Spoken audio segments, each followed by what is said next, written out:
On va voir ensemble 3 points. Donc, le premier point, nous allons comprendre la nouvelle naissance. C'est quoi la nouvelle naissance? Ce n'est qu'une personne qui connaît les Écritures qui peut dire ces choses. Et cette soif a permis à Nicodème de venir poser cette question pour comprendre un esprit, un démon qui connaît aussi la Bible, qui connaît l'Écriture. Donc, nous allons lire. Nous voyons ici que Satan connaît les Écritures et il les utilise de manière malveillante pour tromper et accuser. Tu peux connaître les Écritures, tu peux prier, mais tu n'es pas né de nouveau.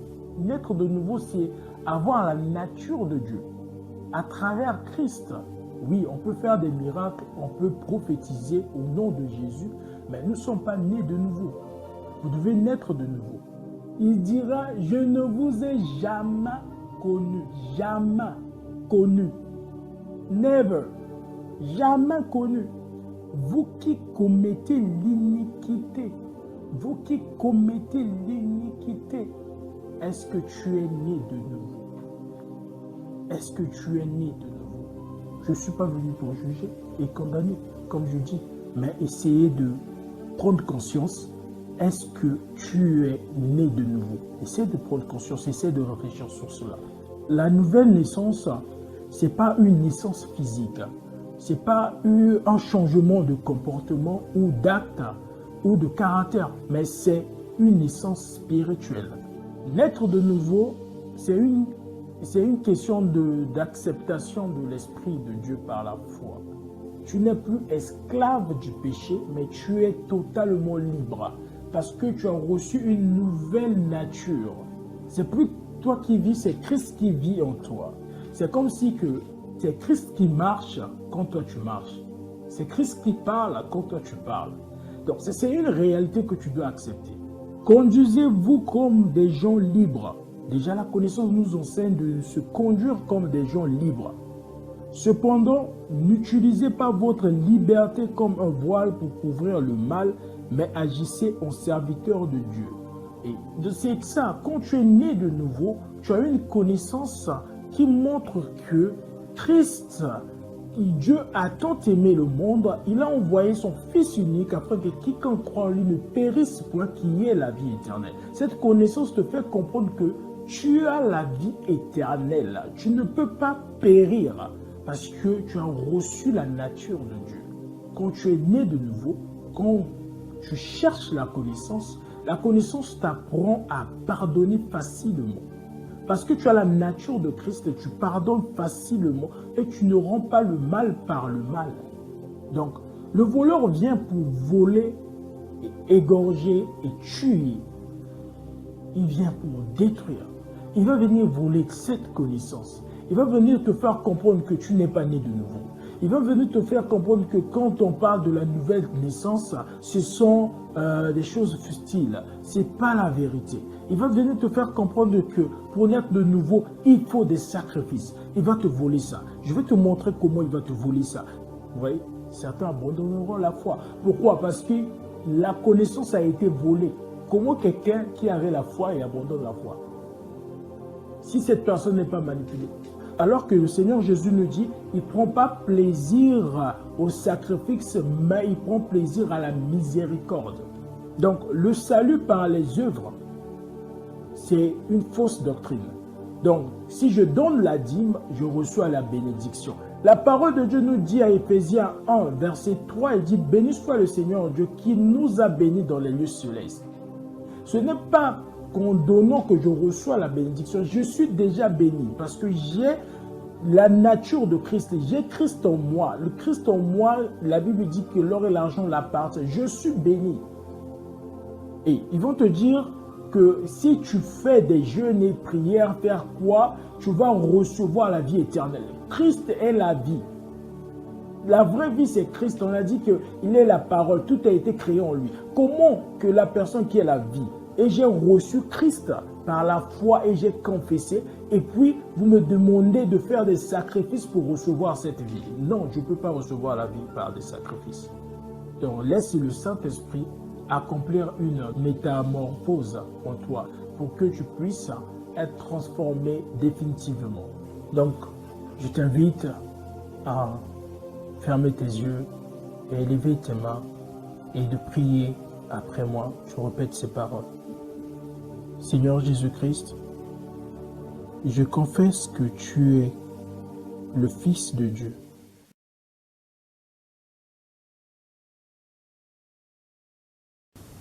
Bonjour, soyez les bienvenus à la chaîne Ministère Merci Seigneur. Que Dieu vous bénisse abondamment, que la grâce de Dieu soit sur vous. Donc, sans plus tarder, aujourd'hui, nous allons voir ensemble un thème, la réalité de notre nouvelle naissance. Donc, la réalité de la nouvelle naissance, c'est quoi la nouvelle naissance? On va voir ensemble 3 points. Donc, le premier point, nous allons comprendre la nouvelle naissance. C'est quoi la nouvelle naissance? Et le deuxième point, c'est la vérité dans la nouvelle naissance. Donc, après être né de nouveau, nous devons comprendre la vérité. C'est quoi la connaissance dans la nouvelle naissance? Et comprendre ainsi, le troisième point, comprendre que le croyant s'est dépouillé du vieil homme et revêtit l'homme nouveau. Donc, sans plus tarder, nous allons commencer au premier point, c'est naître de nouveau, la définition de la nouvelle naissance. C'est quoi la nouvelle naissance? On va lire en passage Jean 3, versets 1 à 8. Donc, lisons la parole de Dieu. Il y avait un homme appelé Nicodème qui était du parti des pharisiens et qui était l'un des Juifs. Il vint de nuit trouver Jésus et lui dit, « Maître, nous savons que Dieu t'a envoyé pour nous apporter un enseignement, car personne ne peut faire des signes miraculeux comme tu en fais si Dieu n'est pas avec lui. » Jésus lui répondit, verset 3, « Oui, je te le déclare. C'est la vérité. Personne ne peut voir le royaume de Dieu s'il ne naît pas de nouveau. » Nicodème lui demanda, « Comment un homme déjà âgé peut-il naître de nouveau? Il ne peut pourtant pas retourner dans le ventre de sa mère et naître une seconde fois. » Jésus répondit, « Oui, je te le déclare, c'est la vérité. Personne ne peut entrer dans le royaume de Dieu s'il ne naît pas d'eau et de l'esprit. Ce qui naît de parents humains est humain. Ce qui naît de l'esprit de Dieu est esprit. Ne sois pas étonné par ce que je t'ai dit. Il vous faut tous naître de nouveau. Le vent souffle où il veut. Tu entends le bruit qu'il fait, mais tu ne sais pas d'où il vient, ni où il va. Voilà ce qui se passe pour quiconque naît de l'Esprit de Dieu, la parole de Dieu. Amen. Donc, nous voyons ici le Seigneur Jésus a parlé de la nouvelle naissance avec Nicodème. Et la Bible nous présente Nicodème donc, en disant que Nicodème était du parti des pharisiens. Ça veut dire que quand la Bible parle des pharisiens ici, juste pour signaler que les pharisiens, eux, ils croient à la vie après la mort. Et il y a aussi une autre partie, c'est les Sadducéens, eux, ils ne croient pas à la vie après la mort. D'accord? Mais la Bible ne s'arrête pas là. Il dit que Nicodème était l'un des chefs juifs. Donc, ça veut dire que Nicodème, l'autre version, Louis Séguin, il dit Nicodème est un docteur de la loi. Ça veut dire que Nicodème, il connaissait les Écritures. Non seulement il connaissait les Écritures, vu qu'il a la nature juive, ça veut dire Nicodème, il priait aussi.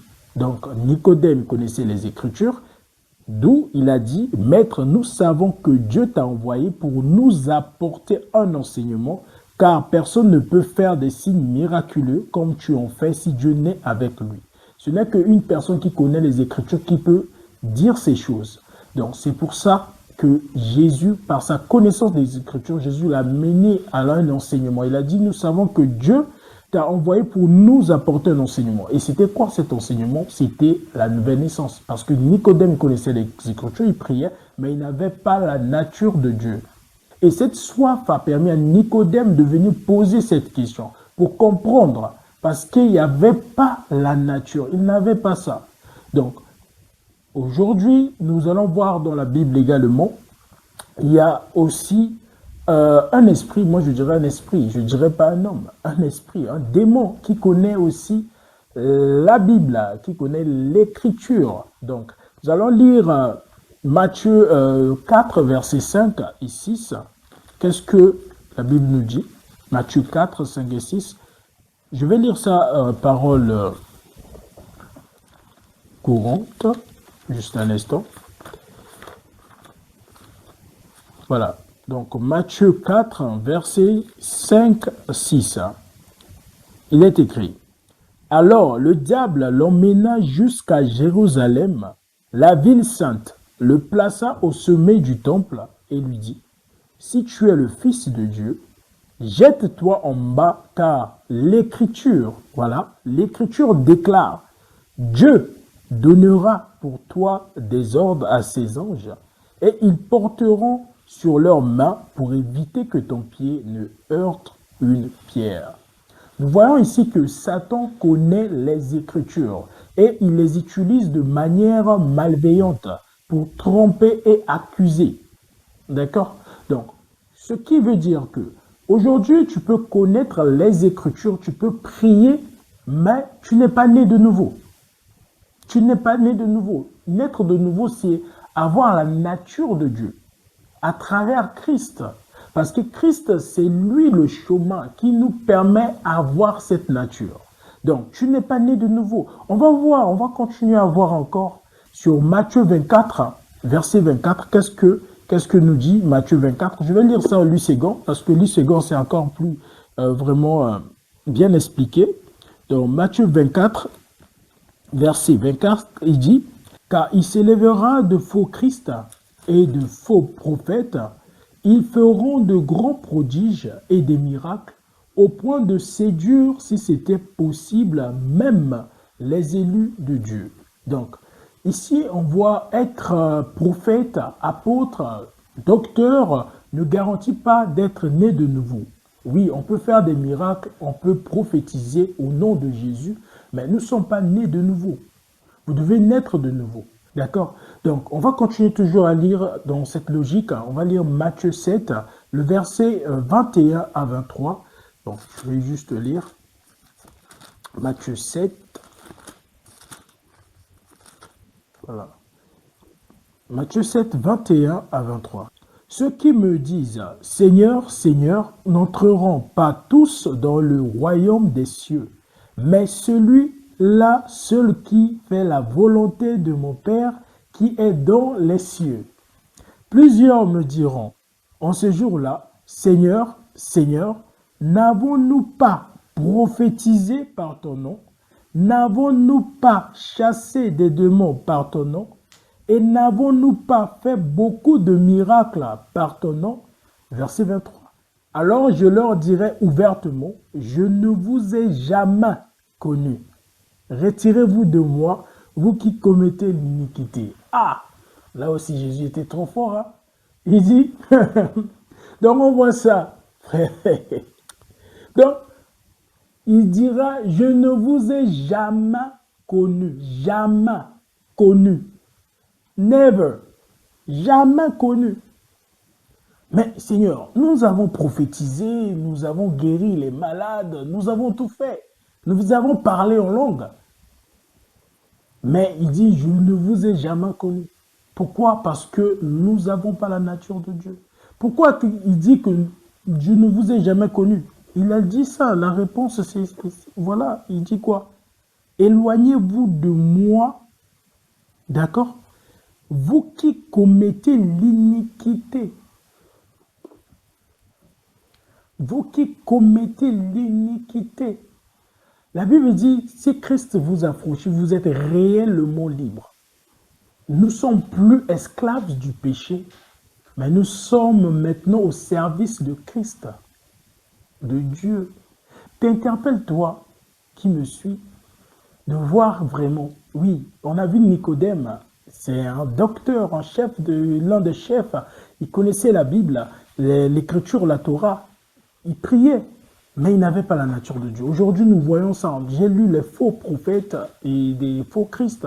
Je viens de parler aussi des docteurs ici, mais n'ont pas la nature de Dieu. Est-ce que toi, mon frère, ma soeur, tu pries, tu médites jour et nuit? Est-ce que tu es né de nouveau? Est-ce que tu es né de nouveau? Donc, Avant de donner la définition de la nouvelle naissance que Christ déjà donnée dès le commencement de notre émission, je voulais juste aussi, si vous avez le temps, vous allez lire Actes des Apôtres 9, versets 3 à 6, qui parle d'un monsieur Saul. Lui qui était persécuteur, il avait la connaissance. Avec la connaissance qu'il avait, il pensait faire mieux. Il persécutait les chrétiens. Mais il a rencontré Christ. Il a rencontré Christ et dit, Paul, pourquoi me persécutes-tu? Mais Paul aussi, c'est un juif, hein. Il priait, il avait la connaissance. Donc, ce qui veut dire que avoir la connaissance et prier, ça ne veut pas dire que être né de nouveau. Donc, naître de nouveau, c'est très important. C'est la nature de Dieu. C'est la nature de Dieu. On voit, il y a des religions ici qui prient. Hein. Il y a des religions qui prient. Il y a des religions qui font des jeûnes de prière, comment, je ne sais pas. Mais ils ne sont pas nés de nouveau. Je ne suis pas venu pour juger et condamner, comme je dis. Mais essayez de prendre conscience. Est-ce que tu es né de nouveau? Essaie de prendre conscience, essaie de réfléchir sur cela. Donc, naître de nouveau, c'est naître d'en haut. Et naître d'en haut, qui veut dire naître d'esprit. Donc, naître de l'esprit de Dieu. La Bible nous a donné la définition au verset 8. Il a dit, on va lire Jean 3, verset 8. Voilà, Jean 3, verset 8, il dit, le vent souffle où il veut, tu entends le bruit qu'il fait, mais tu ne sais pas d'où il vient, ni où il va. Voilà ce qui se passe pour quiconque naît de l'Esprit de Dieu. Quiconque naît de l'Esprit de Dieu, il est comme le vent. Il est comme le vent. Un vent, on ne peut pas l'arrêter. Et aujourd'hui, si tu es né de l'Esprit de Dieu, tu vas comprendre que tu es libre. On ne peut pas t'arrêter. Il n'y aura pas aucune domination, aucune situation quelconque qui peut t'arrêter parce que tu es né de l'Esprit de Dieu et tu es né de nouveau. C'est-à-dire, tu es comme le vent. Donc, cependant aussi, on va juste comprendre une chose. La nouvelle naissance, ce n'est pas une naissance physique. Ce n'est pas un changement de comportement ou d'acte ou de caractère, mais c'est une naissance spirituelle. Donc, cependant, on ne peut pas dire que naître de nouveau par une foi basée sur les œuvres, c'est-à-dire ne pas boire d'alcool, être une bonne personne ou assister assidûment à l'église ne permet pas de naître de nouveau. Ce n'est pas la nouvelle naissance. Je vous encourage d'être des bonnes personnes. Je vous encourage de ne pas boire l'alcool. Mais ce que je vous encourage encore plus, c'est la nouvelle naissance, recevoir la nature de Christ. Donc, justement, nous allons lire un passage, Jean 7, 37 à 39. Il est écrit, « Le dernier jour de la fête était le plus solennel. Ce jour-là, Jésus, debout, s'écria, « Si quelqu'un a soif, qu'il vienne à moi et qu'il boive. Celui qui croit en moi, des fleuves d'eau vive jailliront de son cœur, comme dit l'Écriture. » Jésus parlait de l'Esprit de Dieu, que ceux qui croyaient en lui allaient recevoir. À ce moment-là, l'Esprit n'avait pas encore été donné, parce que Jésus n'avait pas encore été élevé à la gloire de Dieu. Donc, nous voyons ici que la nouvelle naissance, c'est l'acceptation de l'Esprit de Dieu par la foi. Donc, Jésus dit, si quelqu'un a soif, qu'il vienne à moi et qu'il boive. Celui qui croit en moi. Donc, si tu ne crois pas, tu ne peux pas accepter Christ. Il faut croire pour accepter. D'abord, la nouvelle naissance, ça vient, c'est une question de soif.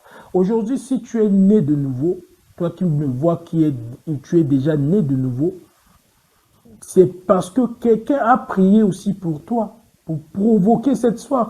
L'Esprit de Dieu t'a donné cette soif parce que la Bible dit, ce n'est pas vous qui m'avez choisi, mais c'est moi qui vous ai choisi.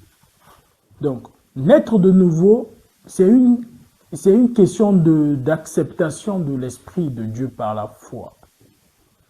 Voilà, comme on vient de voir la première partie, déjà de la définition de la nouvelle naissance. Donc, on a dit que la nouvelle naissance, c'est naître de l'Esprit de Dieu. Donc, celui qui est né de l'Esprit de Dieu est esprit. Donc, celui-là est comme le vent. Donc, La nouvelle naissance, ce n'est pas une naissance physique, c'est une naissance spirituelle. Donc, être une bonne personne, faire des miracles ou bien faire guérir des gens, ça ne veut pas dire que tu es né de nouveau. Non. Donc, faire des miracles, guérir des malades, ça ne veut pas dire que tu es né de nouveau. Donc, ce qu'on a compris, c'est que naître de nouveau, c'est une naissance spirituelle. Donc, on va passer à partie 2, c'est la vérité dans la nouvelle naissance. C'est quoi cette vérité? Pourquoi la vérité de la nouvelle naissance? Donc, si nous sommes nés de nouveau, nous devons connaître la vérité. Nous devons connaître la vérité. La vérité, c'est une personne, c'est Christ. Donc, nous allons lire un passage, Jean 8, versets 31 à 32. Qu'est-ce que la Bible nous enseigne? Donc, Jean 8, 31 à 32. Il est écrit, Jésus dit alors aux Juifs qui avaient cru en lui, si vous restez fidèles à mes paroles, vous êtes vraiment mes disciples. Verset 32, ainsi vous connaîtrez la vérité et la vérité vous rendra libre. Amen. Donc il dit, si vous êtes vraiment mes disciples, si toi tu sais que tu as reçu Christ, tu es le disciple de Jésus, donc tu vas connaître cette vérité. Cette vérité, c'est une personne, c'est Christ. Et Christ va te rendre libre. Amen. Donc, on pourrait voir que ici, ce verset nous enseigne que la connaissance de la parole de Dieu et la foi en Christ nous libère de l'esclavage du péché. Et nous libère aussi des doutes et de la peur. Donc, et ça nous apporte une liberté spirituelle. Tu n'es plus esclave du péché, mais tu es totalement libre. Parce que tu as reçu une nouvelle nature. C'est plus toi qui vis, c'est Christ qui vit en toi. Ça veut dire que quand tu es là, tel que tu te vois, c'est même pas ta vie à toi, c'est la vie de Christ. C'est comme si que c'est Christ qui marche quand toi tu marches. C'est Christ qui parle quand toi tu parles. Donc c'est une réalité que tu dois accepter. Et cette réalité, tu dois le comprendre. Pour le comprendre, il faut aller vers la parole de Dieu. C'est cette parole-là, la Bible dit, comme Jésus vient de le dire, on a vu ça à Jean 8, verset 31. Si vous êtes mes disciples, vous garderez mes paroles. C'est une vérité. Amen. Donc, on va voir qu'est-ce qu'elle dit, la connaissance. La connaissance nous enseigne quoi? Nous allons lire Romains 6, verset 18. On va voir Romains 6, verset 18. Il est écrit, vous avez été libérés du péché, vous êtes entrés au service de ce qui est juste. La connaissance nous dit que nous sommes libérés du péché. En fait, nous sommes rentrés dans quelque chose qui est juste. Donc, vous avez été libérés du péché et vous êtes entrés au service de ce qui est juste. Donc, c'est plus moi qui vis, c'est Christ qui vit en moi. Le péché n'a plus le pouvoir sur moi. Pourquoi? Parce que j'ai pris la nature, j'ai la nature de Christ. Et Christ ne peut pas pécher. Pourquoi Christ ne peut pas pécher? On va lire. Il dit, 2 Corinthiens 5, verset 21, « Celui qui n'a point connu le péché, il l'a fait devenir péché pour nous, afin que nous devenions en lui justice de Dieu. » Jésus n'a point connu le péché, il est devenu péché pour nous, afin que nous devenions en lui justice de Dieu. On va continuer à lire Galates 5, verset 1. Galates 5, verset 1, il dit, « C'est pour la liberté que Christ nous a franchis. Demeurez donc fermes et ne vous laissez pas mettre de nouveau sous le joug de la servitude. » Mais tout ça, quand il dit ici que c'est pour la liberté que Christ nous a franchis, demeurez fermes, ne vous laissez plus entrer dans le joug de la servitude. Tout ça, quand on voit ça, ça veut dire que pour comprendre ces choses, je dois connaître ces choses par la parole de Dieu, connaître que je suis libre et j'ai la nature de Dieu au travers Christ. Amen. Nous allons lire encore un passage de ce que dit la connaissance. Quand le 1 Pierre 1, versets 2 à 16. Je vais lire 1 Pierre 1, versets 2 à 16. Il dit, conduisez-vous comme des gens libres. Déjà, la connaissance nous enseigne de se conduire comme des gens libres. Cependant, n'utilisez pas votre liberté comme un voile pour couvrir le mal, mais agissez en serviteur de Dieu. Apôtre Pierre, il nous dit ici que de ne pas utiliser au fait cette liberté comme un voile pour couvrir le mal. Donc, on se conduit comme les gens libres parce qu'on a été libérés, on a reçu la nature de Dieu, la nouvelle naissance. Et donc, la vraie liberté que Pierre nous dit, c'est notre responsabilité. C'est lié à notre responsabilité. Elle ne doit pas servir à nuire aux autres. Elle ne doit pas être là pour juger les autres. Non, ça doit impliquer une responsabilité morale. Quand je parle de cette responsabilité morale, ça nous appelle à l'imitation de Christ. Nous devons imiter Christ. Donc, nous devons s'efforcer à reproduire le caractère de Jésus, de marcher selon Jésus, non par contrainte, mais par amour, parce que nous devons aimer les autres. Et c'est ça, quand tu es né de nouveau, tu as une connaissance qui montre que Christ, Dieu a tant aimé le monde, il a envoyé son Fils unique afin que quiconque croit en lui ne périsse point, qui ait la vie éternelle. Cette connaissance te fait comprendre que tu as la vie éternelle. Tu ne peux pas périr parce que tu as reçu la nature de Dieu. Amen. Donc, Pierre continue de dire, agissez autant que serviteurs, donc ou servantes de Dieu. Nous devons agir autant que serviteurs quand nous sommes sauvés. Donc, c'est-à-dire consacrer sa vie à accomplir la volonté divine avec humilité, fidélité, amour, en plaçant Dieu au centre de ses actions. Et continue de dire, pourquoi? Parce que cela implique de renoncer à ses propres intérêts pour servir les autres, donc aimer les autres, être disponible et de démontrer une foi active par des œuvres à l'exemple de Christ. Également, quand tu es né de nouveau, quand tu cherches la connaissance t'apprend à pardonner facilement.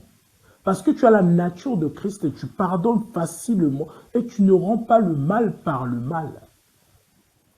Mais il y a un problème. Je veux dire, il y a un problème. Tu sais, la connaissance là, ça peut être volé. Tu vas me dire, comment, frère Van, comment la connaissance peut être volée? Mais rassure-toi, le salut ne sera jamais volé. Parce que, déjà le salut, pourquoi je dis que ça ne sera jamais volé? On va lire Jean 10, le verset 28. Dans Jean 10, verset 28. Et puis je vais nous montrer comment la connaissance peut être volée. Donc d'abord pour le salut, notre vie éternelle ne peut pas être volée. Jean 10, verset 28, il dit ici, je vais commencer au verset 27. Mes brebis écoutent ma voix, je les connais et elles me suivent. Verset 28, je leur donne la vie éternelle. Elles ne seront jamais perdues et personne ne les arrachera de ma main. Ce que mon Père m'a donné est plus grand que tout et personne ne peut rien arracher de la main du Père. Donc, personne ne peut arracher quelque chose dans la main de Christ. Parce que toi, tu es entre la main de Christ et Christ te protège, il veille sur toi. Personne ne peut venir voler cette vie. Mais le démon peut voler ta connaissance. Et on va lire Jean 10, verset 10, pour voir ça. La Bible, qu'est-ce que la Bible nous enseigne sur Jean 10, verset 10? Il dit, le voleur vient uniquement pour voler, tuer et détruire. Moi, je suis venu pour que les humains aient la vie et l'aient en abondance. Donc, le voleur vient pour voler, égorger et tuer. Il vient pour détruire. Il va venir voler cette connaissance. Il va venir te faire comprendre que tu n'es pas né de nouveau. Il va venir te faire comprendre que quand on parle de la nouvelle naissance, ce sont des choses fustiles. C'est pas la vérité. Il va venir te faire comprendre que pour naître de nouveau, il faut des sacrifices. Il va te voler ça. Je vais te montrer comment il va te voler ça. D'abord, le voleur, comme je t'ai dit, il vient voler aussi cette connaissance de la paix. Parce que le Seigneur dit, je vous laisse ma paix, je vous donne ma paix. Je vous le donne pas comme le monde le donne. Ne vous inquiétez pas. Mais il va te faire comprendre que non, tu n'as pas la paix. Tu ne peux pas vivre dans la paix. Parce que c'est ça. Il vole, au fait, ta paix. C'est ça. Quand il vole la connaissance, tu ne sais pas que tu es enfant de Dieu. Tu es libre à vivre une vie merveilleuse. Donc, tu es juste un esclave. C'est ce qu'ils veulent te faire croire. Donc, comment le diable au fait, peut voler cette connaissance? On va lire 1 Timothée 4, verset 1 à 4 d'abord. L'Esprit dit clairement, dans les derniers temps, certains abandonneront la foi pour suivre les esprits trompeurs. Vous voyez, certains abandonneront la foi. Pourquoi? Parce que la connaissance a été volée. Comment quelqu'un qui avait la foi et abandonne la foi? Si cette personne n'est pas manipulée. Donc, poursuivre des esprits trompeurs. Tu vois, donc il y a des esprits qui vont venir te tromper, au fait. Trompeurs et des enseignements inspirés par les démons. Et c'est là où on a dit au commencement que même le démon connaît les enseignements, connaît les Écritures. Il faut faire très attention. Ils se laisseront égarer par des gens hypocrites et menteurs à la conscience marquée au fer rouge. Ces gens-là enseigne qu'on ne doit pas se marier ni manger certains aliments. Mais Dieu a créé ces aliments pour que les croyants qui connaissent la vérité, tu vois, pour que les croyants qui connaissent la vérité les prennent en priant pour le remercier. Tout ce que Dieu a créé est bon. Parce qu'un croyant qui connaît la vérité, il sait que tout ce que Dieu a créé est bon. Rien n'est à rejeter, mais il faut tout accueillir en remerciant Dieu, car la parole de Dieu est la prière. Rendre chaque chose agréable à Dieu. Donc, si tu as la connaissance, tu sauras que en méditant la parole de Dieu et en priant, ça rend gloire à Dieu. Donc, voilà, c'est ça la connaissance. Donc, comment le diable peut voler cette connaissance? Posons-nous la question. Comment il peut voler cette connaissance? Premièrement, le diable, j'ai noté 5 points. Premièrement, le diable, il vole notre connaissance par la distraction et les soucis. Vraiment par la distraction et les soucis. Donc, il vient encombrer, au fait, notre esprit avec des inquiétudes. La Bible dit, ne vous inquiétez de rien. Faites connaître vos besoins par Dieu, par des prières, des supplications et des actions de grâce. L'inquiétude n'est pas de Dieu. Dieu nous apporte la paix et non les inquiétudes. Il te donne la peur et aussi la distraction dans des divertissements futiles. Il te permet de passer plus ton temps dans des réseaux sociaux alors que là-bas, tu vois absolument rien. Tu es en train de photographier les images impudiques. Et puis par là, tu dis que tu vas voir l'homme de Dieu. Si l'homme de Dieu, j'ai un problème des maris de nuit ou des femmes de nuit. Frère, tu passes le temps sur Netflix, 4 heures du temps, 20 heures du temps, je peux dire, juste pour exagérer un peu. Tu regardes des films avec des nudités. Penses-tu que tu ne vas pas rêver ces choses? On a dit comment un jeune homme rendra pur ses sentiers en méditant la parole de Dieu. C'est par la méditation de la parole de Dieu et la prière que tu seras pur. Quand tu passes plus ton temps dans des divertissements futiles, donc inutiles, penses-tu que tu auras en fait une bonne conscience? Non. Et aussi le diable t'empêche à la parole de Dieu, à la méditation de la parole de Dieu, et d'être bien assimilé, bien médité. À des fois, quand tu es en train de méditer, il y a ton téléphone qui sonne, qui est là, tu regardes ton téléphone, tu t'encourages vraiment de méditer la parole de Dieu, passer plus de temps dans la parole de Dieu, dans la prière. Tu vas voir, il y a certaines choses dans la vie, ce ne sont pas que non, des, comment on l'appelle, ou la famille, ou bien l'environnement, c'est nous-mêmes aussi. Parce que nous-mêmes, nous sommes la porte de beaucoup de choses, de ce que nous voyons et ce que nous entendons. Et c'est ça que le diable place les inquiétudes. Et donc, le deuxième point, ce sont les fausses doctrines. En fait, il suggère des pensées trompeuses pour déformer la vérité biblique. Pourquoi je parle des fausses doctrines?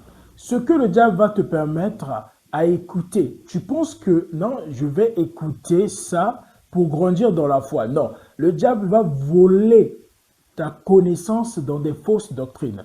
Premièrement, les fausses doctrines, il y aura des messages comme le salut par les œuvres. C'est-à-dire, le salut par les œuvres, ça permet que l'homme puisse bénéficier des grâces de Dieu par des sacrifices. Alors que le Seigneur Jésus nous dit, il ne prend pas plaisir au sacrifice, mais il prend plaisir à la miséricorde.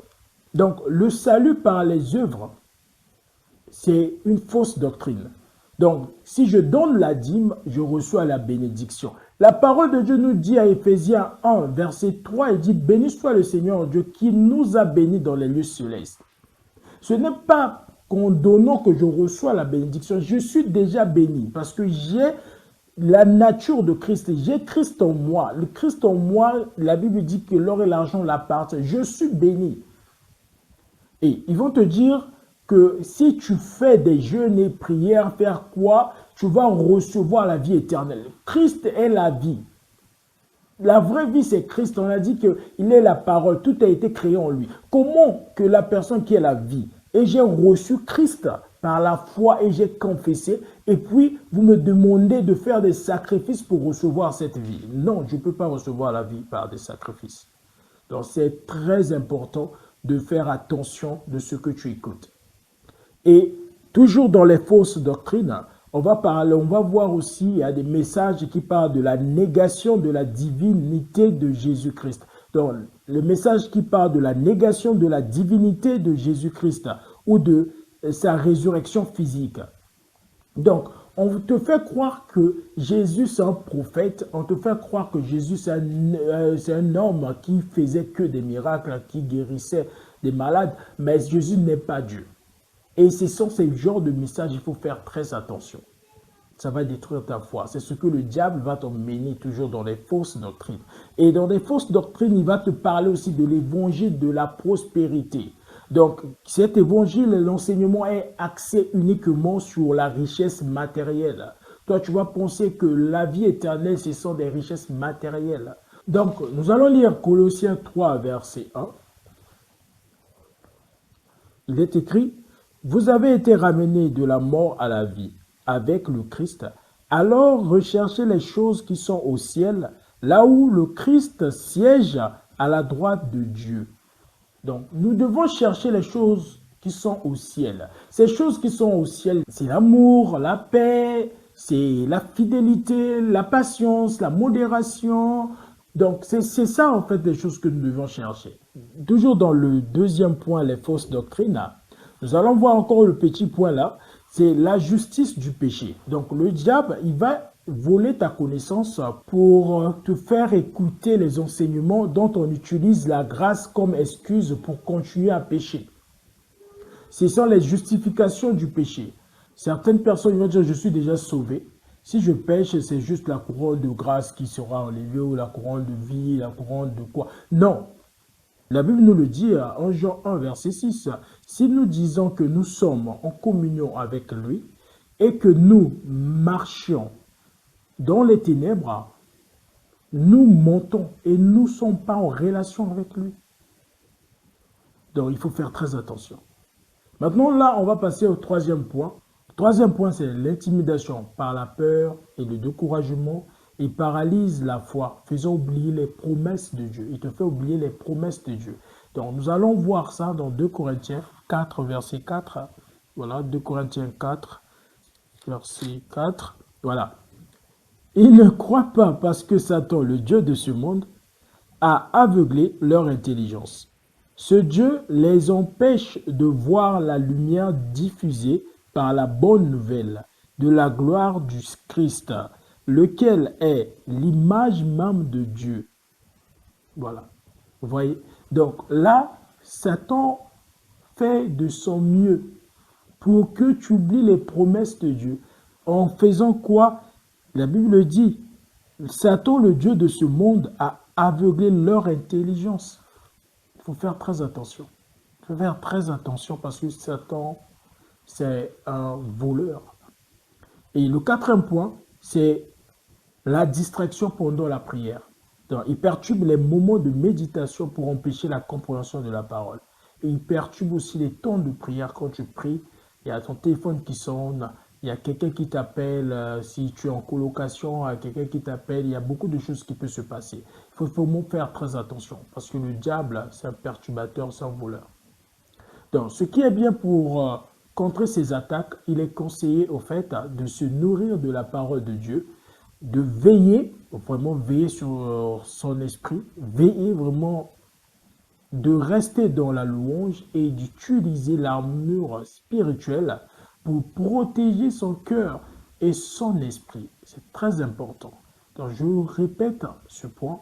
Donc, pour contrer ces attaques, il est conseillé de se nourrir de la parole de Dieu, voilà, de veiller, de rester dans la louange et d'utiliser l'armure spirituelle pour protéger son cœur et son esprit. Amen. Jésus est venu pour que tu aies la vie et la vie en abondance. Donc, là, nous avons compris ce point, comment le diable fait pour voler la connaissance. Mais je nous ai expliqué que le diable ne peut pas voler le salut parce que nous sommes sauvés éternellement. Donc, il ne peut pas voler ça. Mais comment vivre maintenant la nouvelle naissance? Tu es né de nouveau. Comment faire?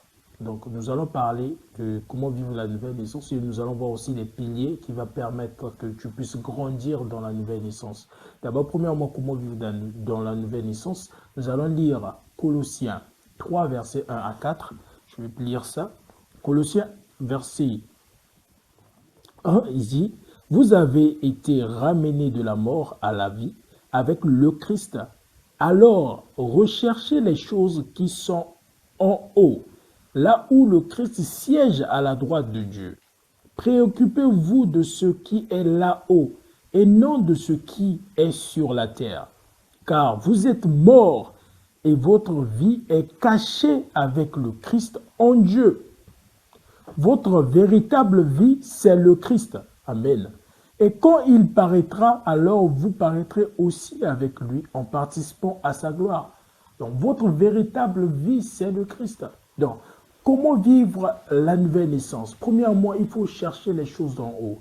Les choses d'en haut, c'est-à-dire penser à Dieu, penser à Christ, chercher l'amour, la justice, la paix, la bénignité, la patience, la modération. Ce sont ces choses que nous devons chercher, le fruit de l'esprit. Galates 5, verset 22 l'a dit. Pour ceux qui m'écoutent, vous pouvez voir ça sur Galates 5, verset 22 pour voir le fruit de l'esprit. Et aussi de ne pas laisser dominer par l'argent ou le pouvoir ou les plaisirs matériels. C'est très important parce que tu as un esprit. Et faire mourir aussi tout ce qui est terrestre en nous. Je vais voir ça, on va voir ça. Qu'est-ce qu'il dit ici toujours? Colossiens 3, le verset 5. Il dit, faites donc mourir tout ce qui est terrestre en vous. L'immoralité, l'impureté, les passions, les mauvais désirs et l'avarice. Car l'avarice, c'est de l'idolâtrie. Car l'avarice, c'est de l'idolâtrie. Ce sont des choses là maintenant que tu dois faire mourir. Si tu veux vivre ta nouvelle vie, tu dois faire mourir ces choses. Tu dois faire mourir l'immoralité, l'impureté, les passions, les mauvais désirs. Et il n'arrête pas là, il dit de rejeter aussi, quoi? De rejeter la colère, l'irritation et la méchanceté. De rejeter les insultes, les paroles grossières. Donc, qui peut sortir de notre bouche, de rejeter ces choses. Tu es une nouvelle créature. C'est plus toi qui vis, c'est Christ qui vit en toi. Et Christ ne peut pas insulter. Jésus-Christ ne peut pas insulter, ne peut pas porter colère à quelqu'un. Donc toi, tu dois être comme Christ. Donc c'est comme ça, si tu veux vivre la vie en Christ, c'est de faire mourir ce qui est terrestre et de grandir dans la spiritualité, de chercher les choses qui sont en haut. Maintenant, quelles sont les étapes ou les piliers pour grandir dans sa nouvelle vie? Donc, écoutez, là tu as reçu Christ. Tu as cru en Seigneur Jésus, tu as confessé que Jésus comme Seigneur et Sauveur. Maintenant, tu dois connaître cette personne. Tu cherches la connaissance en méditant la parole de Dieu. Mais comment grandir dans cette nouvelle naissance? C'est comme un bébé. Le bébé, il est né. Maintenant, comment faire pour que le bébé puisse grandir, pour devenir demain un adulte? Voilà. Première des choses, c'est toujours de se nourrir de la parole de Dieu. Parce que lire la Bible, c'est essentiel pour grandir dans sa foi. Donc, il faut lire la Bible, c'est le lait spirituel. La première chose, c'est se nourrir de la parole de Dieu. Tu dois lire la Bible. Voilà, c'est ton lait spirituel. Comme un bébé, pour grandir, il a besoin de lait maternel, comme toi aussi, tu as besoin de lait spirituel.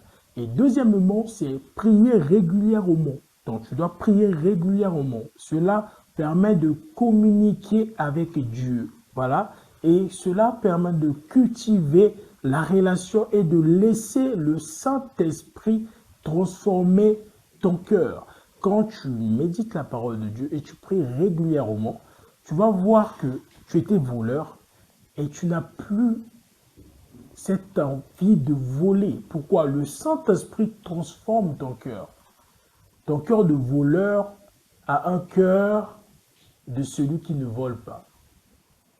Tu vois, tu deviens Christ parce que ta vie est cachée en Christ. Et également, le troisième point, c'est la repentance. Et reconnaître ses erreurs et changer de direction de manière continue. Il faut apprendre à te repentir devant Dieu. Et le quatrième point, c'est se joindre à une communauté. Tu es né de nouveau, ne cherche pas à rester seul dans un coin. Non. Tu dois joindre à une communauté. Parce que c'est très important. Quand tu es né de nouveau, tu reçois les dons spirituels. Tu es encore bébé. Un bébé, quand il est né, on ne le laisse pas seulement comme ça dans l'hôpital. Oui, c'est bon, il est né, il peut apprendre tout seul. Non, il a besoin des parents. Il a besoin d'un entourage pour apprendre à grandir et apprendre à parler. D'accord? Donc, c'est très important de joindre une communauté. Pourquoi? La communauté, ça te permettra d'activer tes dons spirituels. Tu pourras connaître tes dons. Si tu prophétises, tu pourras prophétiser. Tu pourras guérir les malades. Imagine que tu guéris les malades, tu as le don de guérison. Et bien, tu es enfermé chez toi. Tu vas guérir qui? Comment tu sauras que tu as le don de guérison? Si tu ne pars pas à l'église, si tu ne pars pas dans un groupe où vous partagez vos temps dans la parole de Dieu, dans la prière. Donc, c'est très important. Et le cinquième point, c'est témoigner. Laisse cette vie, en fait, la nouvelle vie se manifester par des nouvelles actions et aussi dans l'amour envers les autres. Donc, ça doit témoigner le changement en toi. Donc, c'est le témoignage, en fait, le cinquième point. Et le sixième point, c'est renouveler son intelligence. Donc, accepte de ne plus vivre selon les anciennes habitudes, mais laisser le Saint-Esprit renouveler tes pensées. Donc, laisse que le Saint-Esprit renouvelle tes pensées chaque jour. Donc, c'est ça. Mais une chose que j'aimerais signaler avec toi, c'est que la nouvelle naissance n'est pas une question de la perfection immédiate. Ça ne veut pas dire que je suis né de nouveau. Je dois être une bonne personne directement. Non. Tu as des défauts, il faut l'accepter. Tu es né de nouveau, va vers la source, vers Christ, la parole de Dieu, la connaissance. Ça va t'apprendre à rejeter certaines choses. Ça pourrait aussi t'éloigner dans un environnement quelconque. Ça va te choisir un autre environnement. Tu vas grandir au fur et à mesure. c'est pas vraiment une perfection immédiate. Donc, laisse le Saint-Esprit accomplir une métamorphose en toi pour que tu puisses être transformé définitivement. Donc, si vous voulez encore apprendre sur comment vraiment vivre sa nouvelle vie, comment vraiment grandir, donc moi je vais vous conseiller de lire aussi Éphésiens 4, le verset 25 à 32. Et vous allez lire aussi Éphésiens 5, de verset 1 à 33. L'apôtre Paul parle vraiment de la nouvelle naissance, comment vraiment, quelles sont les choses que nous devons laisser, délaisser, afin de ressembler à Christ. Donc je vous invite vraiment à cela. Amen. Voilà, donc là, nous passons à notre dernier point, c'est comprendre que le croyant s'est dépouillé du vieil homme et revêtit l'homme nouveau. Donc on a parlé de la définition comment naître de nouveau, c'est quoi la nouvelle naissance, et nous avons vu ensemble la connaissance dans la nouvelle naissance, c'est très important. Donc connaître la vérité te rendra libre. Donc on a vu que nous sommes libres en Christ, et on a parlé que cette connaissance peut être volée, et je vous ai suggéré des points pour grandir dans la nouvelle naissance. Voilà. Donc là, nous allons voir ensemble que le croyant s'est dépouillé du vieil homme et revêtu l'homme nouveau. Maintenant, nous allons lire un passage à 2 Corinthiens 5, verset 17. Donc, je vais lire ça. 2 Corinthiens 5, verset 17. Si quelqu'un est en Christ, il est une nouvelle créature. Les choses anciennes sont passées. Voici toutes choses sont devenues nouvelles. Si quelqu'un est en Christ, il est une nouvelle créature. Les choses anciennes sont passées. Voici toutes choses sont devenues nouvelles. Donc, les choses anciennes sont passées parce que nous sommes en Christ et toutes choses sont devenues nouvelles. Donc, ce qui veut dire que dans l'esprit de l'homme né de nouveau se trouve la nature et la vie de Dieu. Donc, la nature et la vie de Dieu. En Christ, donc, par le Christ, nous avons la nature et la vie de Dieu. Nous sommes une nouvelle créature. Donc, la nature de Dieu arrête le processus du péché en nous. Donc, nous allons lire 1 Jean 3, verset 9. 1 Jean 3, verset 9. Donc, quiconque est devenu enfant de Dieu cesse de pécher, car la puissance de vie de Dieu agit en lui. Puisque Dieu est son Père, il ne peut pas continuer à pécher. Amen. Donc, nous avons reçu la nature de Dieu. La Bible dit que quiconque est devenu enfant de Dieu cesse de pécher, car la puissance de vie de Dieu agit en lui. C'est la puissance de vie de Dieu agit en nous. Cette puissance, c'est Christ. Christ agit en nous. Nous ne pouvons pas pécher parce qu'en Christ, il n'y a pas de péché. Donc, nous sommes dépouillés du vieil homme. Nous avons revêtu l'homme nouveau. L'homme nouveau, c'est Christ. C'est Christ qui habite en nous. Et Christ empêche que notre vie soit une vie de péché, mais soit une vie de liberté, une vie d'action de grâce. Nous allons lire aussi 2 Corinthiens 3, verset 18. Je vais lire ça en lui suivant. 2 Corinthiens 3, verset 18. Verset 18. Il est écrit: nous tous qui le visage découvert contemplons comme dans un miroir la gloire du Seigneur, nous sommes transformés en la même image de gloire en gloire comme par le Saint-Esprit. Je répète, nous tous qui, le visage découvert, contemplons comme dans un miroir la gloire du Seigneur, nous sommes transformés en la même image de gloire en gloire comme par le Seigneur l'Esprit. Donc, nous sommes transformés pour être semblables au Seigneur parce que nous ressemblons à Christ. Et en Christ, il y a la vie et la vie en abondance. Et donc, nous sommes dépouillés du péché et nous avons revêtu Christ. Donc, nous marchons par la foi et non par la vue. Donc, et c'est comme 1 Pierre 2, verset 9, il dit, vous, au contraire, vous êtes une race élue, un sacerdoce royal, une nation sainte, un peuple acquis, afin que vous annonciez les vertus de celui qui vous a appelé des ténèbres à son admirable lumière. Donc, nous sommes un peuple élu, un sacerdoce royal. Donc, il n'y a plus de condamnation en nous. Donc, toi qui es sauvé, toi qui as reçu le Seigneur Jésus, tu n'es plus condamné parce que tu as la vie de Christ. Tu as la vie en Christ. Tu as la vie de Christ. Tu marches avec Christ. Et Christ habite en toi. La Bible dit Christ en moi, c'est l'expérience de victoire.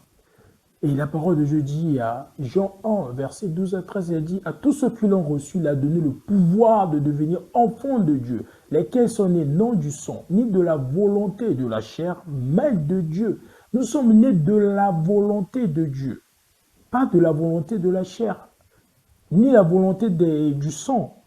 Il n'y a plus de lien du sang spirituel, satanique, familial en nous, mais nous avons le lien avec le Seigneur, le lien du sang du Seigneur, c'est-à-dire nous sommes nés de la volonté de Dieu. Que Dieu vraiment nous bénisse à comprendre en fait ce message, à comprendre que nous sommes vraiment une nation acquise, que nous sommes un peuple acquis, une nation sainte. Nous avons revêti l'homme nouveau. Donc l'homme nouveau, ce n'est que Christ. Quand on nous voit, on voit Christ en nous. Et donc, là, je bénis le Seigneur parce que jusqu'à maintenant, tu me suis. Je ne sais pas, mais je sais une chose, que ce n'est pas par hasard que tu es là. Toi qui es croyant qui me suis, toi qui es non-croyant qui me suis, toi qui regardes cette émission, tu constates que tu as tout ce que j'ai cité. Tu médites la parole, tu pries, tu fais des sacrifices qu'il faut, tu es une bonne personne. Mais tu n'as pas la nature de Christ. En ce moment, j'aimerais t'inviter à recevoir Christ. Même toi qui n'as jamais connu Christ, en ce moment, j'aimerais t'inviter à recevoir Christ. Toi qui es pasteur, docteur, qui est toujours dans la colère, dans toutes ces choses, tu vois que tu n'as pas vraiment la nature de Dieu, j'aimerais t'inviter à recevoir Christ. J'aimerais vraiment faire que toi et moi, nous puissions faire cette prière. Tu répètes après moi cette prière de salut afin de recevoir Christ. Seigneur Jésus-Christ, je confesse que tu es le Fils de Dieu, que tu es mort pour mes péchés et ressuscité d'entre les morts. Je confesse que tu as été livré pour mes offenses et ressuscité pour ma justification. C'est pourquoi je plaide ton sang pour le pardon et la justification de tous mes péchés. Je t'accepte ainsi comme Seigneur et Sauveur de ma vie. Père céleste, je te rends grâce de ce que tu as fait de moi, ton enfant. Je confesse que je suis désormais une nouvelle créature, que les choses anciennes sont passées et que toutes choses sont devenues nouvelles. Amen. Tu as fait un bon choix et que le Seigneur te bénisse abondamment. Donc, si tu as besoin d'encouragement, tu as des questions, il y a beaucoup de choses que tu n'as pas compris pendant tout ce qu'on a dit, vous pouvez nous contacter sur notre adresse email qui est juste en bas dans les commentaires. Vous pouvez nous contacter. Et si vous avez beaucoup de choses, il y a des remarques, il y a beaucoup de choses, n'hésitez pas de nous envoyer ça par mail. Notre devoir, c'est de réconcilier le monde avec Dieu. Donc, comme le Seigneur nous a laissé cette émission, allez, faites des nations des disciples. Donc, abonnez-vous maximum sur notre chaîne. N'oubliez pas aussi de partager et de liker. N'oubliez pas de sonner la cloche. Ça va nous permettre encore de faire ces genres de vidéos pour vous encourager et de prier ensemble avec vous. Si vous avez aussi des propositions, pourquoi pas, nous sommes là, c'est pour grandir ensemble. Et aussi, likez aussi nos pages, Facebook, Instagram, X. N'hésitez pas de nous envoyer vos sujets de prière. Nous sommes là pour vous. Que le Seigneur vous bénisse abondamment par le nom de Jésus que j'ai ainsi prié. Et je dis Amen.